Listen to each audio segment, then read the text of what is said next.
We live in a time where self love has become a slogan or a common way of thinking that people have adopted in their daily life. You probably see it everywhere on coffee mugs, Instagram posts, maybe even Twitter, TikTok with self care routines. It often tells you to focus on rest, to forgive yourself, and to protect your peace. And all of that matters since it's part of taking care of yourself. But somewhere along the way of preaching the idea of self care, the meaning of that level of self care and that self love has become blurred. It shifted from a path toward growth to a shield against discomfort. We began to confuse accepting ourselves while staying the same. This leads to what I want to talk about this week, which is the idea that self love has become detrimental. Self love at the expense of growth is self sabotage. Because loving yourself doesn't mean never challenging yourself. True self love means wanting better for yourself, not just feeling good in the moment. I think it's time to redefine what it really means to love yourself. Not the easy, feel good kind, but the real, authentic, true form of love that makes you better, not just comfortable. The self love movement slash mindset can essentially be boiled down to one statement, in my opinion. And that statement is don't worry, you're perfect just the way you are. And while that may sound comforting, it can become a trap. That same trap leads to thinking such as, I don't need to change, I don't need to confront that habit, or I don't need to face that fear. As you keep thinking those thoughts and adopting that mindset, suddenly that phrase, which was meant to be empowering, becomes a trap to keep you from developing and getting better. You start to care for yourself so much that you stop challenging yourself. You can protect your peace so fiercely that you stop confronting your patterns, or you can forgive yourself so quickly that you stop holding yourself accountable. That isn't love. That's comfort disguised as kindness. True self love, however, says, I care about you too much to let you stay here. That leads to the next point in which we need to define what true self love is. Real self love isn't indulgent, it's responsible. It's not about affirmations, it's about being honest, to reflect, and to have courage. It's not always gentle. That's what makes it challenging. It can be firm, and sometimes it can be uncomfortable because love isn't just about feeling good. It's more than that. It's about doing good for yourself. Self love takes the form of discipline, which means you show up for yourself even when you don't feel like it. Self love is also honesty.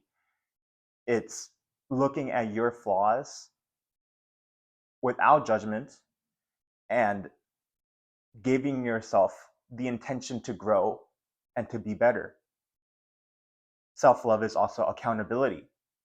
It's saying that I made a mistake and learning from it rather than just letting it go and giving it an excuse. Self love is also patience.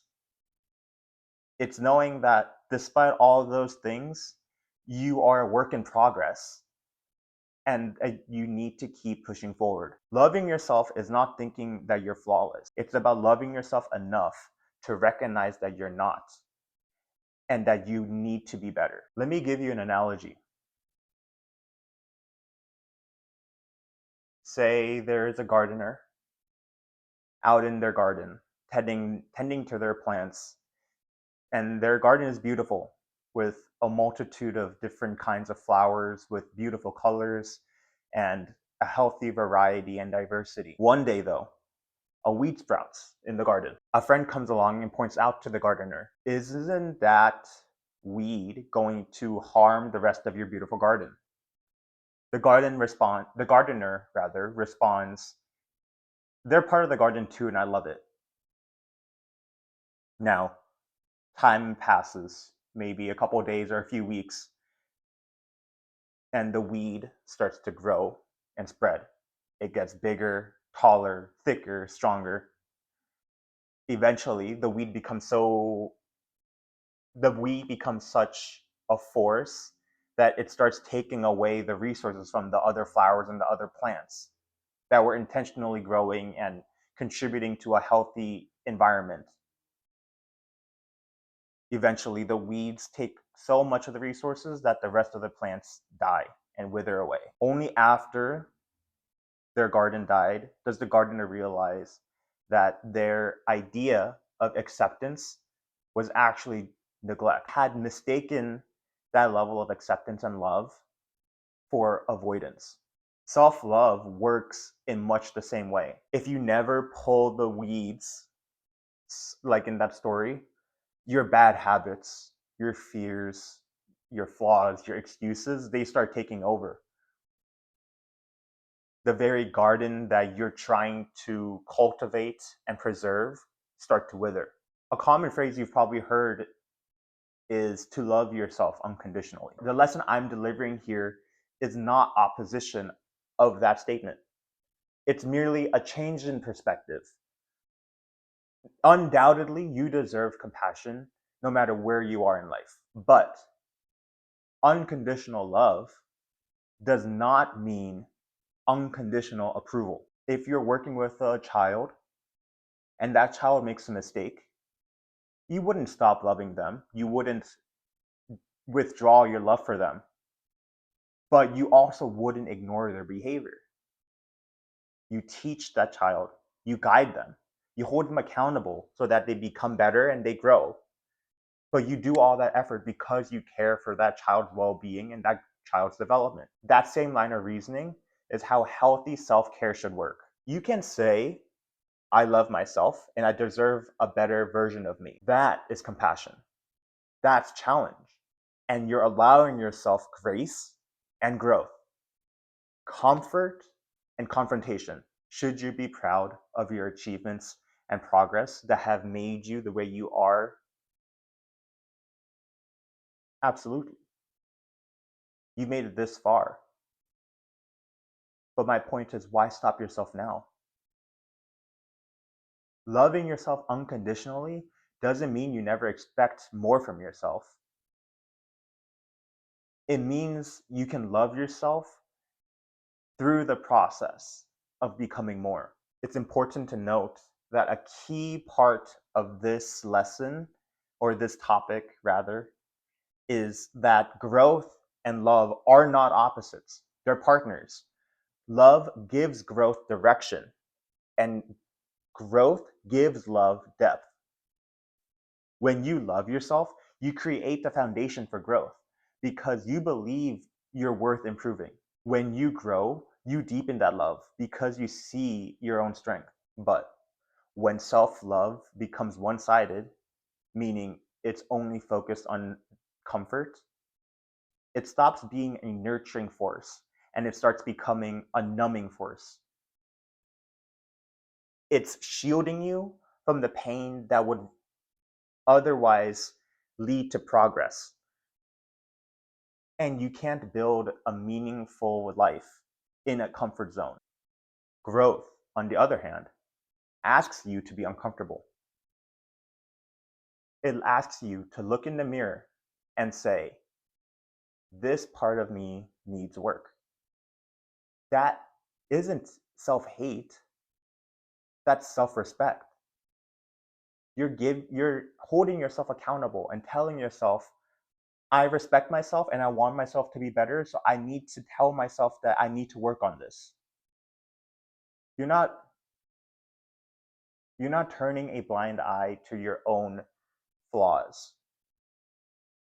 You're aware of your flaws and you're facing them head on. The next question that comes up would be, how do you turn self-love into something that helps you grow rather than make you become stagnate? The key to that is to shift that mindset that we've been talking about, to change soothing to strengthening. You don't want to just feel better, you want to be better. Here are a few guiding principles that helped me, starting with asking reflective questions. Instead of ignoring concerns or weaknesses that recur several times, face them head on. Try asking yourself, what would help me grow long term?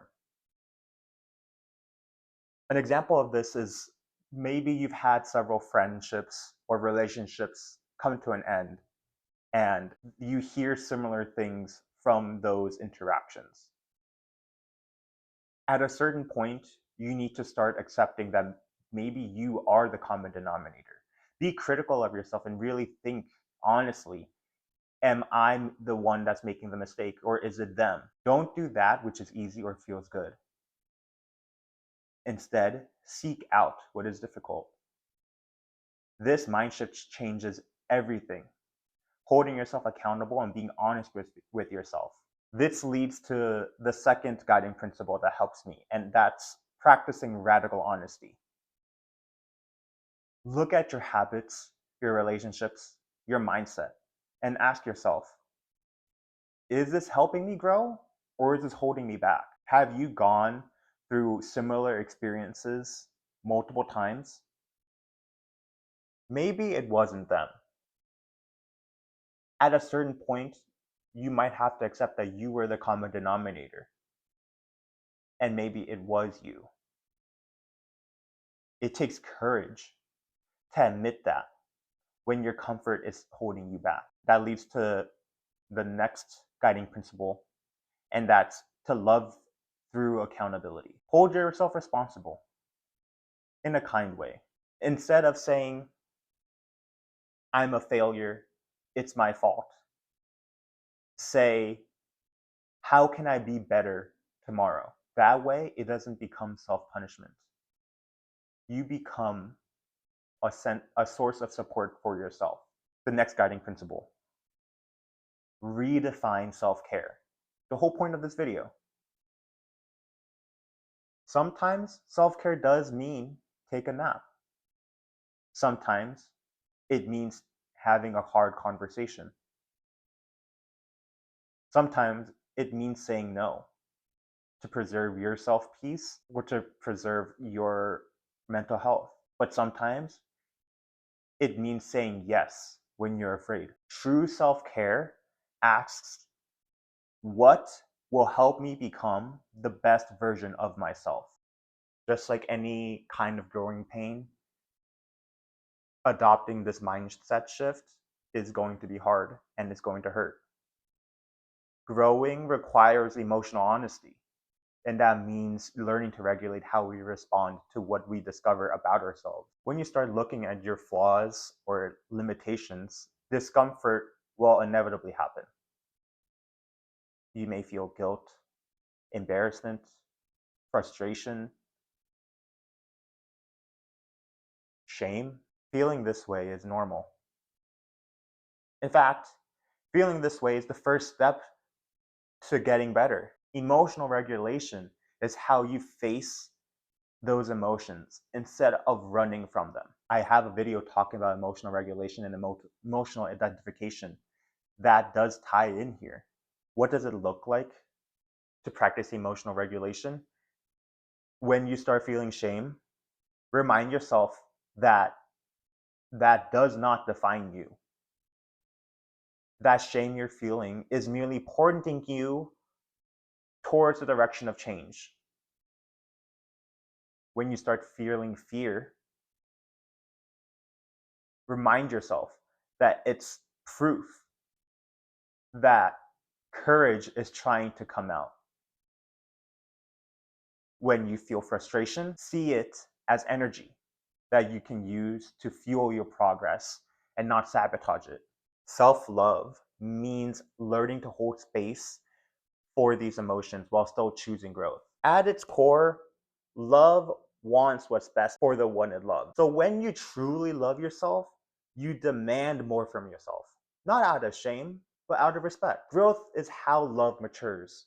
It's how you show yourself that you believe in your potential. The way I see it, people exercise to improve their physical health and their body and their physical image to be stronger or to be more aesthetic or to be better looking. And people go to school to improve their knowledge and their intelligence. If you're willing to do these things, what's stopping you from improving your emotional and social habits? No one bats an eye about going to the gym because they want to improve their physical health or because they want to improve their physical appearance. But why do people shy away from improving their mental and social health, their mental and social growth? Think of it like this. If you have a friend whom you care for very much, but they are in this constant loop of self harm and self destructive habits, would you say, don't worry, you should keep doing what you're doing? I would argue that you wouldn't. And I would argue that you probably shouldn't. If you really care about that friend, you would probably try and sit down with them and tell them, I care about you too much to let you keep hurting yourself. That is what self love sounds like. Except instead of towards a friend, it's towards yourself.